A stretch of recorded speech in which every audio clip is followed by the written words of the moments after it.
Olá pessoal, nesse vídeo eu trago uma pequena reflexão para que você consiga entender essa história de autossuficiência do petróleo brasileiro e também da autossuficiência do petróleo americano.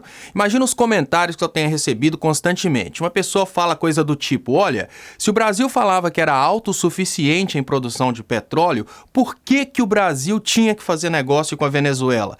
E da mesma forma, algumas pessoas falam, você é idiota porque você está falando que os Estados Unidos estão investindo toda essa grana num golpe de Estado no Brasil para tomar o petróleo brasileiro, e os Estados Unidos são autossuficientes em petróleo. Então vamos imaginar, para isso eu vou fazer uma analogia e eu vou utilizar duas profissões que são bem conhecidas no mercado. A profissão de médico, que é muito privilegiada e todo mundo sabe que um médico ganha muito bem, e a profissão de pintor, que é igualmente importante quanto a do médico, mas ele já não ganha tanto a mesma grana quanto o médico. Vamos pensar que um determinado médico tenha condições de pintar a própria casa, ou seja, esse médico é autossuficiente na pintura da casa. Porém, se ele trabalhar como médico, ele vai ganhar mais dinheiro e pode contratar um pintor para pintar a casa dele. Então é economicamente mais viável para ele participar de um negócio com o pintor, contratar o pintor para fazer a pintura da casa e ele atender no consultório. Então, se a gente for colocar valor, se ele parasse de trabalhar e deixasse de ganhar, por exemplo, R$1.000 durante o tempo que ele estivesse pintando a casa dele, para não ter que pagar R$100 para o pintor, ele perderia R$900. Como que eu levo essa analogia para os comentários que eu estou tendo no vídeo da Venezuela? Pensa o seguinte, gente.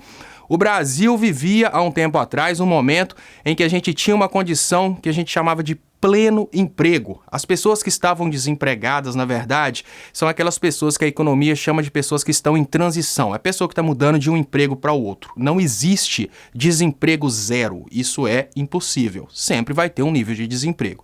E o nível de desemprego no Brasil naquela época era muito baixo. Então, o Brasil estava investindo em atividades industriais e estava priorizando atividades industriais, porque as atividades extrativistas, por exemplo, produção de petróleo, são as atividades que remuneram menos o trabalhador. Então, quando a gente pensa da seguinte forma, há uns tempos atrás o Brasil decidiu fazer negócio com a Venezuela e comprar o petróleo venezuelano, ainda que o Brasil fosse autossuficiente na produção do petróleo. Por quê? É muito mais interessante para o Brasil focar na produção industrial e fornecer produtos industrializados para a Venezuela. E nesse sentido, colocar o brasileiro para trabalhar em áreas especializadas do que o Brasil focar na produção do petróleo, ainda que ele tenha petróleo no subsolo. É mais interessante deixar para explorar esse petróleo no momento posterior, quando o petróleo ficar mais caro, ou seja, quando a disponibilidade de petróleo diminuir. Então, nesse momento, eu passo para o segundo comentário que eu recebi, é um segundo tipo de comentário, porque ele se repete muitas vezes, que é: por que os Estados Unidos investiriam num golpe de Estado no Brasil para tomar o petróleo brasileiro se eles são autossuficientes em petróleo? O raciocínio é o mesmo, gente. Para os Estados Unidos, é muito melhor manter a população dele longe da produção de petróleo e manter a população deles trabalhando em sistema financeiro, trabalhando na criação de novos produtos, trabalhando em indústrias, do que trabalhando na extração de petróleo. Nesse sentido, eles podem utilizar populações, digamos que, menos bem pagas, como, por exemplo, o pessoal da Síria, o pessoal do Iraque, agora o pessoal do Brasil, para produzirem o petróleo para eles e eles deixarem para explorar o petróleo deles somente no momento em que realmente o petróleo estiver escasso no planeta Terra.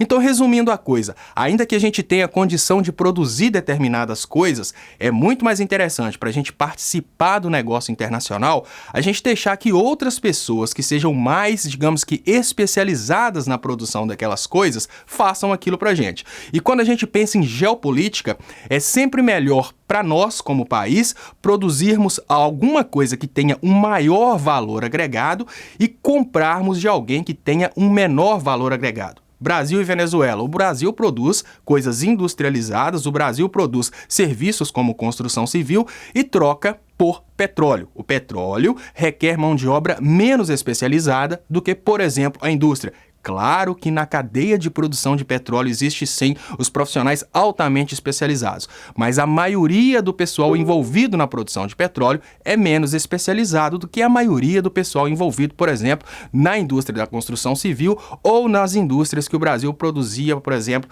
mercadorias para enviar para a Venezuela. Vamos para o caso dos Estados Unidos. É lógico que os Estados Unidos querem utilizar outros países para a extração de petróleo para que a população americana possa focar em industrializados, desenvolvimento de novos produtos, desenvolvimento de serviços, enfim, sempre essa divisão internacional do trabalho em que os países procuram desenvolver alguma coisa que é mais cara e mais leve para produzir, mais cara e, digamos que, menos penosa para os trabalhadores.